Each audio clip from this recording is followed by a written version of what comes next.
An feather rinne mé cúrsa a dhéanamh in Ollscoil Uladh na mar gheall an deis sin agam taisceil go áite gan eile.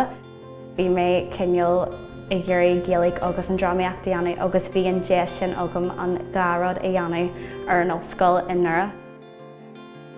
Is me sé Drithle Adams agus Deanna me lean obair bunaithe ar na hailíne tríomhan na Gaeilge. So faoi láthair tamí mar eiscíthóir in aislí nóg ag Johnny obair hailíne agus a bríam I monscón sreifigh commáid agus Deannam ceardaíochtain sin leis na pláistí agus tá ag obair in anad na foisiúige ag Johnny dramaíocht. Tá sé galantar ar fad nuair a feiceann pláistí boga agus iad ag obair tríomhan na Gaeilge agus ag Johnny hailíne.